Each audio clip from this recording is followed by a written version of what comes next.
Everyone, this is Kaveri Kathuria and once again welcome back to my channel. I hope you all are doing great and today we will discuss some important MCQs on organization behavior, right? As you know, 30 questions already discussed in the part 1 and today we will discuss some important further MCQs on the organization behavior. So let's start it. And here your first question is, which of the following is not an important issue relating to goal setting theory? It means कि जब हम goal set करते हैं, goal setting theory के according आपका important issue क्या नहीं है, आपसे नहीं है पूछा है. So according to this option equity among workers B is your correct answer. C, आपसे पूछा है गोल सेटिंग थ्योरी के अकॉर्डिंग अगर हम जाते हैं तो equity among workers is not an important issue. As we know, equity among workers also an important issue for the organisation study organisation behaviour, but according to this theory this is not an important issue, right? So B is your correct answer. Now move to next question. Behavior, power, conflict are central area of study. कहते हैं कि behavior, power and conflict एक central area of study है किस लिए? Sociologist, for sociologist. So A is your correct answer. Now move to next question. When a bank points a gun at a bank employee, his base of power is. कहते हैं कि अगर कोई bank robber point करता है gun at a bank employee, his base of power is, वो कौन सी power का यूज़ कर रहा है? Coercive power. Coercive power means अगर हम किसी को फोर्स करके या फिर किसी को हम टॉर्चर करके, डरा कर, धमका कर हम यहाँ पर क्या कर रहे हैं? कोर्सिव, उसको अपना काम करवा रहे हैं उससे, तो हम इस पावर को क्या कहते हैं? Coercive power. So is your correct answer, right. Now move to next question. Manager of the multinational company, जो मल्टीनेशनल कंपनी के मैनेजर्स हैं वो लोकेट है at the France, India, Brazil and United States. Which decision making technique seems to be most reasonable for this organisation. कहता है कि ऐसे organisation के लिए कौन सी टेक्निक बेटर रहेगी जब उनको डिसीजन मेकिंग करना हो. तो इनके लिए ऑब्वियसली जब सभी लोग अलग अलग एरिया पर जो है अवेलेबल हैं, तो वो कैसे कनेक्ट करेंगे? Through the electronic devices. तो उनकी मीटिंग भी कैसी होगी? इलेक्ट्रॉनिक मीटिंग होगी. So D is your correct answer. Now move to next question. what do we call it when we judge someone on the basis of our perception. कहता है कि जब हम किसी को अपनी परसेप्शन के बेसिस पर जज करते हैं तो उसे हम क्या कहते हैं? This concept is called stereotyping. It means जब हमने अपनी जो धारणा किसी के लिए बना रखी हो और हम उसी को ये मानते हैं, ठीक है, उसी के बेस पर हम जो अपनी जजमेंट बना लेते हैं किसी और के रिगार्डिंग, तो उसे हम क्या कहते हैं? Stereotyping. So A is your correct answer. Now move to next question. Shobha is honest and straightforward person and she believes her employees are all similar honest and straightforward, ignoring the sign that they may be manipulating her. What perpetual shortcut Shobha is most likely using. कहता है कि यहाँ पर शोभा जो है एक honest और एक स्ट्रेट फॉरवर्ड गर्ल है, एक स्ट्रेट फॉरवर्ड पर्सन है और वो मानती है कि जैसी वो खुद है वैसी ही उसके एम्प्लॉयज़ हैं. तो मतलब ये कंसेप्ट होता है कि जिसमें हम दूसरों के बारे में वैसा ही सोचते हैं जैसा हम खुद को मानते हैं. तो ये कंसेप्ट आपका क्या कहलाता है? Projection. So D is your correct answer. Now move to next question. Satish has a low absenteeism rate. He takes responsibility of his health and good health habits. He is likely to have an internal locus of control. So A is your correct answer. Now move to next question. Raju believes that man performs better in oral presentation than women. Raju ये मानता है कि oral presentation की जब बात हो तो man better perform करते हैं एज कम्पेरिजन टू वुमेन. तो ये कौन सा कंसेप्ट है? स्टीरियोटाइपिंग. इट मीन्स राजू ने जो है पहले से ही अपनी एक धारणा बना रखी है. So now move to next question. Mr. Manoj, manager ABC company, found that skills of workers and machinery used by them as comparison to competitor in the market are obsolete within a year. Which type of challenge ABC company are facing? It means कि जो Mr. Manoj है, manager है ABC company के, और वो ये मानते हैं कि उनके जो वर्कर्स का स्किल है और जो उनकी मशीनरी है उनके कंपिटिटर के कंपैरिजन में ऑब्सोलेट होने वाली है विद इन अ ईयर. तो वो क्या चैलेंज फेस करेंगे कि उनको रैपिडली पेस ऑफ चेंज, उनको बहुत जल्दी अपने ऑर्गेनाइजेशन में बदलाव लाने की ज़रूरत है. So C is your correct answer. I hope ये क्वेश्चंस आपको समझ आ रहे होंगे. Now move to next question. According to Robert Kurtz, when manager have the mental ability to analyze and diagnose complex situation, they possess dash skills. कहता है कि अगर एक मैनेजर अपनी मेंटल एबिलिटी को यूज़ करते हुए एनालाइज करता है और डायग्नोस करता है किसी कॉम्प्लेक्स सिचुएशन को, तो उसके पास क्या है? दे पोसेस द कंसेप्चुअल स्किल. उनके पास कंसेप्चुअल स्किल्स है, वो उसको यूज़ करते हुए अपनी जो मेंटल एबिलिटी को यूज़ करते हुए एनालाइज कर रहे सिचुएशन को. So D is your correct answer. Now move to next question, what sort of goal does management by objective emphasise? Management by objective emphasise किस पर कर रहे हैं goals? Does tangible, verifiable and measurable goals. So A is your correct answer. Now move to next question, today's organization today's manager understand that success of any effort at improving quality and productivity must include. कहता है कि आज के जो manager हैं वो क्या मानते हैं कि किसी भी ऑर्गेनाइजेशन की सक्सेस जो है इम्प्रूव अगर करना हो उसकी क्वालिटी को, प्रोडक्टिविटी को, तो उसकी सक्सेस के लिए क्या इंपॉर्टेंट है? एम्प्लॉयज़ का पार्टिसिपेशन.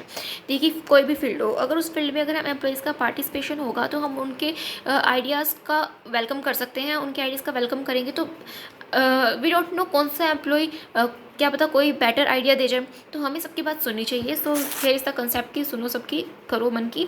तो मैनेजर करता वही है जो उसे बेटर लगता है, बट एम्प्लॉयज़ का पार्टिसिपेशन रहता है, वो उनकी एटलीस्ट बात सुनता है. So C is your correct answer. Now move to next question, which of the following would least likely to pose a barrier to cross cultural communication? Cross culture communication के लिए यहाँ से आपसे पूछ रहा है least likely to pose a barrier. So political correctness is your correct answer. So C is your correct answer. Now move to next question.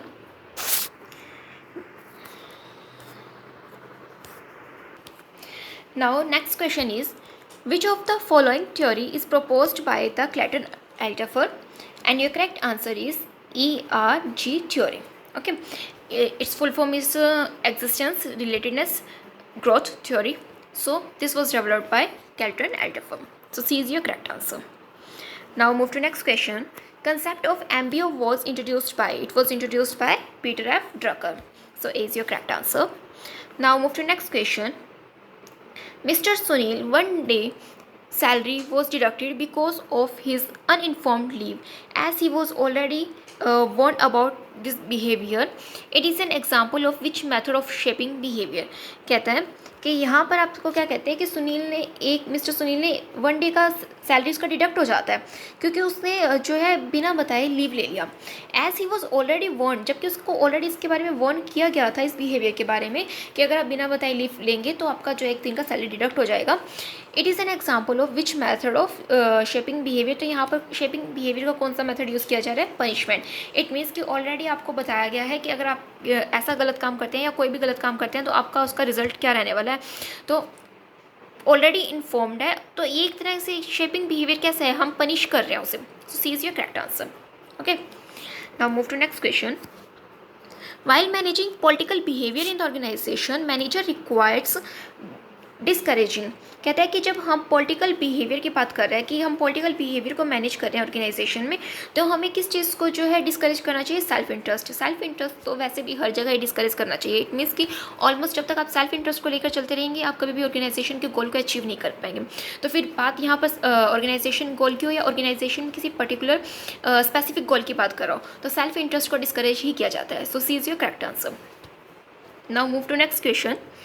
People with which type of personality trait commonly make poor decision because they make them too fast?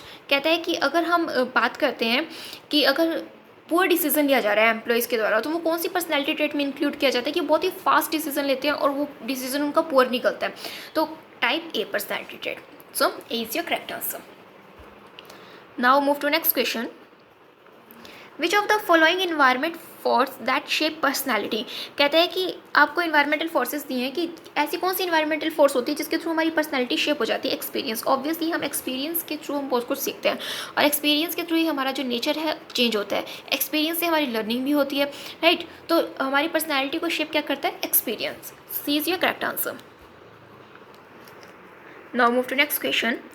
Factors other than satisfaction that impact one's decision to leave a current job include all of the following except. आपसे क्या पूछ रहा है यहाँ? सी, यहाँ क्या कह रहा है आपको कि आप सेटिस्फैक्शन को छोड़ दीजिए. फैक्टर अदर देन सेटिस्फैक्शन, एक सेटिस्फैक्शन को छोड़कर अदर देन इम्पैक्ट करते हैं जो आपके डिसीजन को, जब आप किसी जॉब को छोड़ रहे हैं. इंक्लूड ऑल, सभी चीज़ें इंक्लूड करता है, लेकिन क्या इंक्लूड नहीं करता है वो पूछ रहा है. एक्सेप्ट. देखिए, लेबर मार्केट कंडीशंस अफेक्ट कर रहा है, length of tenure with the organizational citizen behavior.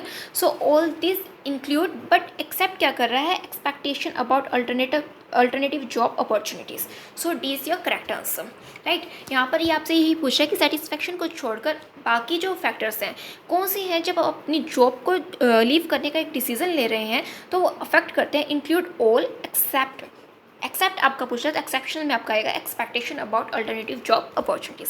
So D is your correct answer. Now move to next question. Parveen is dissatisfied with his job but believes that his supervisor is a good man who will do the right thing. Parveen has decided that if he just waits, condition will improve and Parveen approach to this problem is termed as. It means कि ये कहता है कि परवीन जो है ये मानता है कि अपनी जॉब से वो डिससेटिस्फाइड है, बट वो ये भी मानता है कि उसका सुपरवाइज़र जो है एक गुड पर्सन है और अगर जो है सुपरवाइज़र उसका कंडीशंस को इम्प्रूव कर लेगा इन फ्यूचर. ठीक है, तो एक उसका बिलीव है, तो वो इस कंपनी में अभी तक फिलहाल इसी वजह से टिका हुआ है. तो वो क्या है, उसकी लॉयल्टी है अपने एम्प्लॉय की, अपने सुपरवाइजर की तरफ, right. So C is your correct answer. Now move to next question. Which of the following leadership behaviour are identified by path goal theory.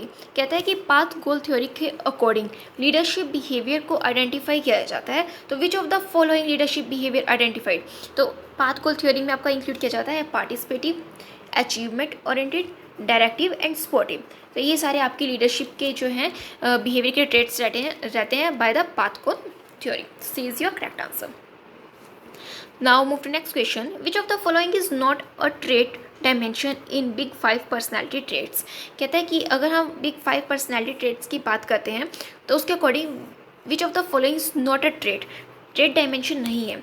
So ego, that ego is not a trait dimension in the big 5 personality trait. So C is your correct answer, right. Now move to next question. In which of the following, in which stage of the conflict process does conflict become visible. कहता है कि conflict process की जब हम बात कर रहे हैं तो कन्फ्लिक्ट कब विजिबल होता है, वो हमारे बिहेवियर में विजिबल होता है. So C is your correct answer. Now move to next question. Which dimension of big 5 personality traits represent artistically sensitive, redefined etcetera. कहता है कि आपका क्या कह रहा है, बिग 5 पर्सनैलिटी ट्रेट्स, ऐसी कौन सी डायमेंशन है जो बिग 5 पर्सनैलिटी ट्रेट में रिप्रेजेंट करती है आर्टिस्टिकली सेंसिटिव एंड रिफाइंड को, that is culture. So A is your correct answer, right. Now move to next question.